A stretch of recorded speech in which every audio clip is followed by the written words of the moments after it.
The Lost City is a world of no thrills, no joy, just despair, all because of one reason. This world is so painfully easy that my dog could probably spunk on my keyboard and the world would be beaten. But there are still plenty of jokes to be made, so let's get into this world. But first, why don't you subscribe? If we hit 50,000 subscribers by the end of the year, I will reveal to you my hairy toe. And in case you missed it, the previous videos in this challenge are on the playlist on screen. The Lost City begins on day 1, where the plants continue to verse the zombies, and we are introduced to this world's gimmick, these funky wonky sun tiles that produce sun for me when I put something on them. This is one of the only worlds where the gimmick actually aids you, which probably explains why this world was so goddamn easy, including day 1, so we can swiftly move on to day 2.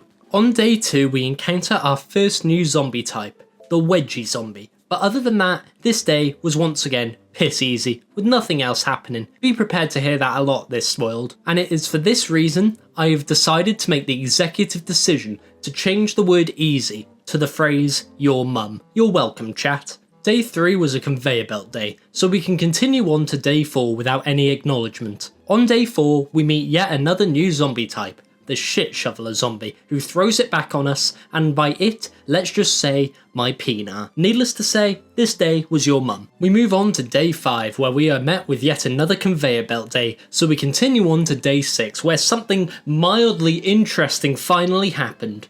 During my live stream, I had a technical difficulty, which chat brought to my attention. Turns out I had multiple different audio inputs on Streamlabs, so if you're interested in having your ears blown up, come give me a follow over at twitch.tv/Whoie. Day 7 was a very your mum day, but the shovel zombie did start to stress me out a little bit because every time he moved my fertilised little guy, I started to sweat bricks, but besides that, nothing else happened. On day 8, we have another gimmick day where we beat the day with pre-picked plants, so we can move straight on to day 9, which was another stupid ass conveyor belt day. I have nothing to fill the void of these conveyor belt days in this video, so instead, why don't you stare into this picture of Chill Bill instead of my mid-ass gameplay. He's just so chill. Moving on to day 10, the only note I've written for this day is your mum, so we can continue onwards to day 11, where I realise this world actually does present a minor issue for my stupid ass. Since this world has a very yellowy colour palette and my mouse is yellow, I keep losing my mouse during the gameplay, which did give me an actual close call. Not because of the difficulty of this world, but because I'm a little bit thick. I am not looking forward to having this issue on Big Wave Bitch. Coming on to day 12, there was once again nothing notable here until the very end of the day, where these two gargs nutted on my screen. Fortunately, the sad tomato managed to solo them both. Day 13 was another conveyor belt day. Haha, I aim to freeze. And day 14 was another pre-picked plant day. The amount of fucking gimmick levels in this world is just astonishing. We're only halfway through it, but I suppose it was the only way the devs knew how to make this dull-ass world longer than it needed to be. On day 15, the day was your mum, but I made a vital discovery. There was a button to redo you.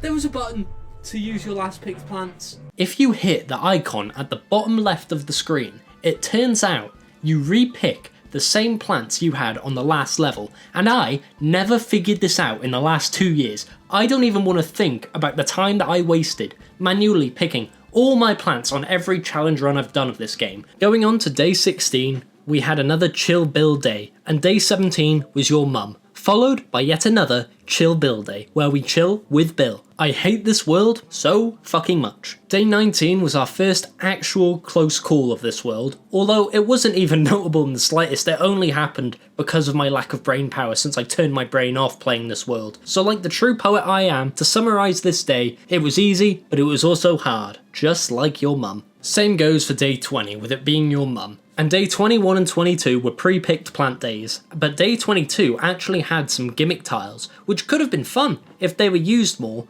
but they weren't, so I'm just going to ignore them, just like Andrew Wilson ignores my pleas for Garden Warfare 3. Moving on to day 23, we had yet another close call, but with the power of my garden and my immense gardening capabilities, we soldiered through. I am clearly the greatest gardener to have ever lived. Day 24 was yet another Your Mum day. Honestly, This world is just so bafflingly your mum. Just look at the notes I made while playing this world. These are not the scribblings of a school shooter, these are my Plants vs Zombies Lost City notes, and there's just nothing of substance here. The amount of times I've written your mum down on paper is just insane. On day 25, I thought I would have finally encountered a bit of challenge since I could only use a few of my selected plants, but nope, this day was once again spread like your mum. Fuck it, day 26 and 27 was your mum and your mum, day 28 was Chill Bill, and day 29 was your mum, in that fucking order. Day 30 was the last proper day of this world where I can pick my own plants, and it is a day that I thought would once again be more interesting than it was, since Dave decided to plant all of his little flowers on half the tiles on this day, but it turns out, no. This day gave me a couple of close calls actually, and a few points where I swear I should have lost, but in the end, this is the Lost City, and day 30 was beaten with your mum. This was followed by day 31, which was a given plant day, so we can just ignore it. The Lost City is now over and done with, so we can move on to the boss of the world, the Zomboss. We call upon our good old friend Dr. House, who commences a prostate exam with his balls on Dr. Zomboss, and we finally finish the Lost City for good. Thank fuck for that. This world was so goddamn tedious and boring. I'm just glad to move on to the far future, which I'm sure is going to make me eat those words and wish for this tedium back. But until then, make sure to check under your beds at night, because I know you aren't subscribed.